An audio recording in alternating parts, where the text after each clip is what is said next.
We are here and we are strong. Let's be counted as we move on. Make a difference, change lives as we tell our different stories. We are capable, beautiful. We are born to do great things. We're unstoppable, incredible, 'cause we're differently abled, differently. Hello there, and thank you for joining us here on Able Differently. On today's episode, we are going to focus on the need to improve accessibility for persons with disability here in Kenya and beyond. I'm your host, Jane Theory. And I'm CG Moses. Karibuni. 'Cause we're differently abled, differently. Agatha Ambaisi is a single mother of two. She does odd jobs to support her family. She's determined to give her children the best in life. Take a look at her story. Agatha Ambaisi is a widow and a single mother of two. Agatha had taken quite long doing odd jobs to make a living, but finally, she landed herself some casual jobs at a bakery. Mimi nimeteseka sana bila kupata kibarua. Hapo mbeleni nilikuwa nateseka sana, ambapo juzi ndio nimepata kibarua kwa kampuni ya bakery. When she was growing up, her family realized that she would fall occasionally and lose consciousness, which they later learned was a condition that she suffered from. As a result, she burned herself as she fell on fire. Mamangu mzazi aliweza kunielezea ya kwamba nikisha kuwa corona, alinielezea mimi sasa ni mtu wa kuelewa. Alinielezea nilikuwa na ugonjwa ya kuanguka kikafla, na nilienda karibu na moto na ikanipata hapo, nikaangukia hapo na mtu hakukuwa karibu. Walikuja kuniokoa kama nimeumia, kama nimechomeka. Although she was treated at Kakamega Hospital, she still has scars to show for it. Hapo vile nilikuwa nimelazwa, nilikuwa hiyo mkono yali ilikuwa ni kulingana na sasa, kulingana na ile ugonjwa nilikuwa nayo na kulingana vile nimeumia, lazima niende wapi? Lazima niende theater. Na huko theater, katika hiyo hali wanakuja na kuambia siku ya leo usikunywe maji ama usikule chakula chochote. Utaenda wapi? Theater. Ukienda huko wao ujuangi vile maneno imeenda. Unastukia kama ni mkono unapata hii mkono unapata imefanyiwa exchange nyingine, imetibiwa, unapata kama ni kushona wameshona. Kama hii yangu, hii ni kiraka, walikata hapa wakaniwekea. Getting Agatha a school was a big challenge for her family due to her condition, since many schools were not willing to admit her. Mimi nilisomea hii shule ya serikali, ambapo kuingia katika hiyo shule tena, wazazi wangu walitatisika sana. Juu walimu wanasema huyu sasa ataandika aje, atasoma aje. Katika hiyo hali nikawaambia mimi mwenyewe mniwache nifanye nini, muone kama sitaweza kusoma, sitaweza kuandika. Mimi mwenyewe nikajiexplain. Juu kulingana na hii maneno ya ugonjwa ilifanya nilianza shule nikiwa mtu mkubwa sana. Shule kusoma niliweza kusoma mpaka class 7. Wazazi wakafika mahali nao pia wakalemewa. Unfortunately, she had to undergo discrimination due to her condition, with fellow pupils insulting her. Watoto wale wako normal wakikuona ukiwa hivi, hakuna mtoto anataka kukaribia na wewe. Wengine walikuwa wananiambia utaniambukiza hiyo ugonjwa hiyo, utaniambukiza hiyo ulemavu yako. Mambo kama hiyo. Mtu vile watu wanashare desk. Kupata mtu mwenye ni ngumu mtu kushare na wewe desk. Na hata akishare na wewe desk anaangalia kando. Hawezi kukua friendly na wewe. Juu anaona hata yeye anaweza kukua kama wewe. Hiyo ndio challenge nimepitia na watu. Tena ukiwa hapo nje unacheza. Kila wakati mtu anakutusi kuhusu ulemavu. When Agatha fell in love, she had hopes for a beautiful marriage, but instead got rejected by her in-laws. Patana na huyu mwanaume tumezaa naye watoto. Tulipatana hapa Nairobi. Kupatana hapa Nairobi tena challenge ni mingi. Watu walikuwa wanauliza, watu wake na mzee walikuwa wanauliza huyu mwanaume, huyu mzee wangu, kwa nini sasa mtu kama utampeleka nyumbani anaweza kufanya kazi gani? Kulima, anaweza kulima ama ana kazi gani anaweza fanya? Wewe wasichana walikuwa wameisha, ndio kawa mlemavu, nataka kutupelekea ulemavu kwa boma. Mambo kama hiyo, ambapo unapata alikuja tena yeye aka nini, hakuweza kunipeleka kwa wazazi wao. Tulikaa hapa mpaka akakufa na akaenda kuzikwa, na mimi nikabaki Nairobi na watoto juu familia haikuwa inanitaka sababu ya ulemavu. Living with neighbors for her is okay, but her wish is that they accept her the way she is. Single mother na tena niko na disability. Inakuja inakaa, yani siko free kwao. Mtu akikuona anakuonyesha madharau, hata hawakuona watoto wako madharau. Watoto wake wanachapa wako, utaongea. The one and only thing that motivates her to wake up every morning is her children. Kama nimelala pale kwa kitanda, ninalala nikifikiria siku ya leo watoto wangu watakulaje. Sasa inanipea motisha ya kuamka niende nitafute. Sasa unapata uko na motisha, lazima uamuke uende utafute, at least upate tu, kama unaweza pata kaunga nusu, hii ya kupima nusu tu, ukuje unakasukuma ka shilingi 5, hata kama akana nini, hata kama nini, yani bora waweke kitu kwa tumbo, wameze kitu. Sasa unapata lazima kama mzazi ufanye nini, ujikaze kwa mambo yote. Although she has siblings that are well off, none of them helps her out. Unajua tena ulemavu inachangia tena familia ikae kando na wewe. Mimi kwa hii nyumba hakuna wako wale wakubwa kwangu wako, lakini hakuna mtu anashughulika. Wanajua mtoto wetu ako na watoto, na saa zingine kibarua inakuanga kwake ngumu. Kwa nini hawezi kukuletea matumizi na wote wako kazi? Sasa inabidi we mwenyewe na mzigo wako. 'Cause we're differently abled, differently. Let's take a short break. We'll be back with more. 'Cause we're differently abled, differently. 'Cause we're differently abled, differently. Welcome back. The National Gender and Equality Commission launched a mobility and accessibility project that aims at improving the transport needs for persons with disability. Take a look at that story.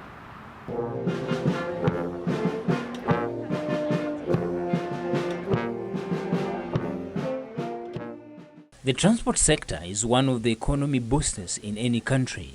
As people move freely without any worry, there is a group of people who have to calculate all the risks involved before boarding any vehicle.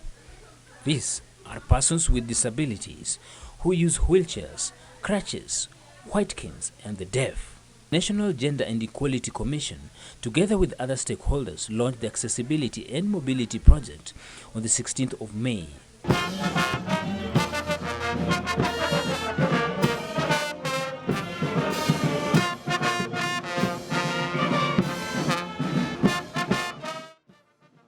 This engagement is critical for the implementation of mobility rights as enshrined in Article 54, Sub-Article 1 of the Constitution of Kenya, which states that a person with any disability is entitled to reasonable access to all places, public transport, and information. That is provided in our Constitution, which we voted for. For them, they started with Nairobi due to various reasons. Being the city of commerce, is the hub of international relations, it's congested. We have about 4 million people who come here every morning, especially on Mondays, and about 3 million will spend their nights in here. We have slums and planned settlements under your ministry, your honor, and so the transport sector is really congested, and there's a lot of challenges that we need to address. Transport cannot be mentioned without the involvement of NTSA, and the representative assured that they will ensure its implementation. As an authority, recognize this very important issue, accessibility and mobility of the physically challenged persons. So what is the authority doing towards this? We have a national road safety action plan that is going to be launched in the month of June. And in that action plan, specific activities have been identified that cut across different government agencies and different stakeholders that will address the issue. The UN Habitat also is a key partner and alluded that this project will not only benefit persons with disabilities, but also the wider population. This project, as you said, it could be small, but it's critical, catalytical, perhaps not only in the context of Nairobi and Kenya, but even wider. For several years now, we have been supporting the efforts of government to include modern public transport systems, like bus rapid transport systems in East African cities. And we have understood that accessibility is the most important thing. If we are considering these issues right now, as we go towards the modern public transport system, there will be certainly more reason to, or more rational to include the things that we are discussing here today. Either they are policies, or they are infrastructure, or even behavioral and attitudinal changes of people involved in the public transport industry. Present during the event were members of parliament. Inclusivity is not a privilege. It is a right. And all of us know that we have laws in this country that address issues of inclusivity. Accessible transport, accessible environment in schools, in buildings, even within our roads. You see, even as we address the buses, those who are designing our roads must also design the roads in such a way that even that bus, when it brings out the ramp, it must be in a place where somebody can get into the bus. In the last parliament, I was the women rep for the county of Migori. And Migori, you know, Migori is Migori. and so we have been busy looking at how do we make accessibility. The UN Convention has accessibility. The Sustainable Development Goals has accessibility. Our constitution of this country has accessibility. Our SDGs, as I've said, our Persons with Disabilities Act has accessibility. So where is the missing link in terms of implementation? These are the issues that have made Kenya not becoming #1 in the whole world in terms of disability issues and advocacy. Currently, we are #1 in Africa, but certainly what is putting us behind is the transport sector. So our chairperson, when you came out with the whole battalion of Ngeki to address this issue, you involved all the stakeholders, UN Habitat, you have involved NTSA. We as persons with disability in this country, we may not have flowers to give you, we may not have gold to give you, or any present to give you, but we have prayers, a basket full of prayers for you and your family and the whole Ngeki family. It was noted that everyone has a disability, and it's only that the various degrees makes us operate differently. Disability doesn't mean that they are inability. They are unable, to do what every other person is able to do here under the sun. And all of us, I know we have been brought up in homes and in the society where at least 1 or 2 homes within a village, or 3 or 4, we cannot miss a person with the disability. One thing I know is the fact that some of us do not take it like it can face them. Some of these people who are here, and who are elsewhere, who are here, might not have been born with disabilities. But, I mean, life had to be, that way. And we cannot blame anybody other than accepting the situation and saying the will of God be done. NGEC applauded the private sector for always coming up to fill in the gap where the national government lacks. There are these buses that are being imported, and we are targeting. We are targeting that very seriously so that government can also go on that side. But again, look at our institution. The buses we were displaying today, that's a government institution. KISE is a government institution. And it has demonstrated that this is doable. So as much as we say the private sector, but again, the government is coming up and coming up well. To make this project a success, the car assemblers were also urged to be considerate. When it comes to traveling, and they depend on white canes, then they have a skill in traveling we call orientation and mobility. It takes just a minute to disorient them completely and leave them out of place because they do not have the so-called smartphones. The moment somebody changes, the matatu drivers change their direction, I say, they have to piti pandile. So what happens? Yule anataka kushukia hapo kwa post office, sasa tutafika wapi? Ambassador. Having the project launched in Nairobi, the county government promised to always be at the service of the common mwananchi. It is in this realization that Nairobi City County government has been removing obstacles that hinder universal access, especially on road crossing points within the city, and ensuring that there is universal access on all new building approvals. The keynote address was delivered by Honorable Chris Obure, who was the chief guest, and assured that every issue raised was being considered. I want to assure you that we have taken careful note of the various proposals made, the various requests made, and I will raise this with my colleagues. I will raise this with our boss, the cabinet secretary, and we will start addressing. We are already doing so, but we will continue to fast track some of these policies. 'Cause we're differently abled, differently. Damaris has faced a lot of challenges in raising her daughter Sandra, who has Down syndrome condition. However, her struggles are finally paying off. Take a look at that story.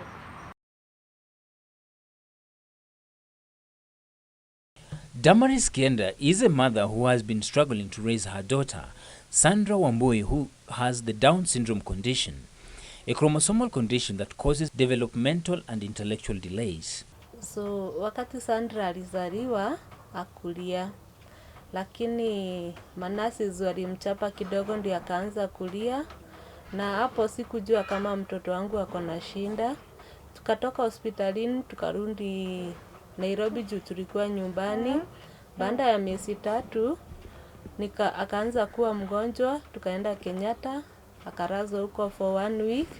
Tukiwa hospitalini nikaanza kuona ameanza kuchange, si kama vile anakuanga the other days. Sasa ndio vile alianza kukaa ni kama anashtuka, nikaambia daktari, nikamuuliza shinda inaweza kuwa ni nini. Kaniambia wataangalia kwanza nikae naye, alafu nikiona hiyo kitu tena nirudi niwaelezee.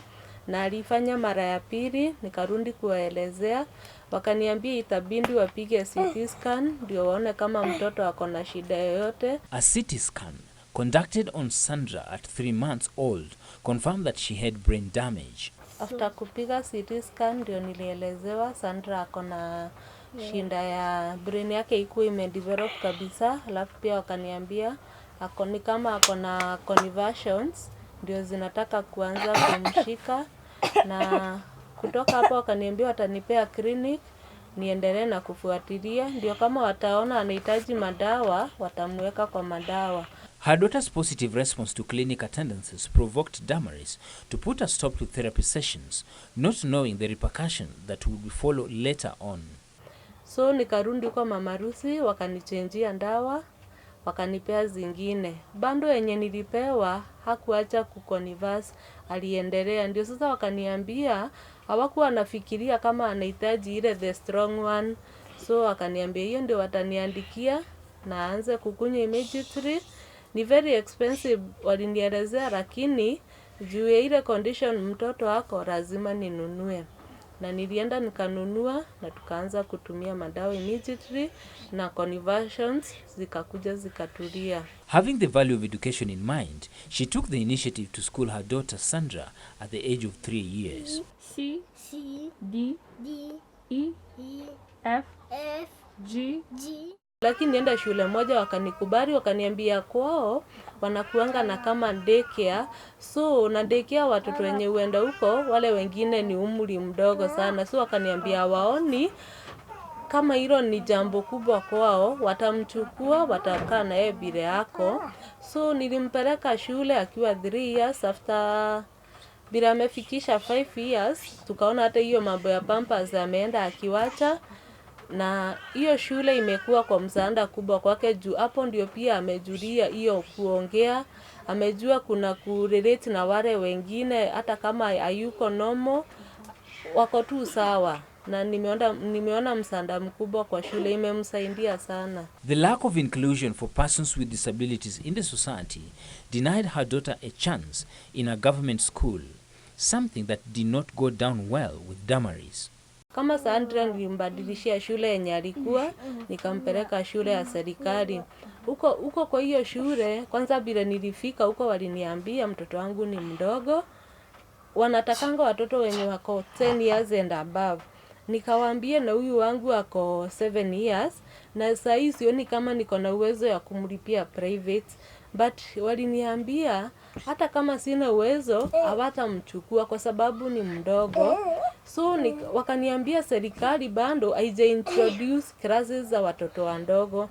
Nikawaambia sasa nitafanya aje, nitampeleka wapi? Wakaniambia ile kitu yenye naweza fanya ni nijaribu hizi shule zingine za private, hata kama nitafuta ile shule iko cheap yenye nitaweza kulipa. Lakini nilikaa hapo na nikawaambia nikienda na yeye labda niende naye na akae kwa nyumba, hakuna kuenda shule. Dealing with matters disability is not for the faint-hearted.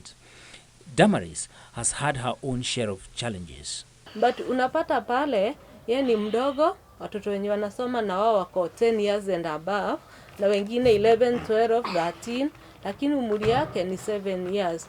So unaona si tungependa kama kuna vile wanaweza tusaidia kukuwe na classes za watoto wadogo na watoto wakubwa. Juu pia masomo ni tofauti. Unapata ule mkubwa anafunzwa hiyo kusoma na kuandika na Sandra bando hizo mambo hajajua, lakini hao wakubwa wamejua hiyo kusoma na kuandika.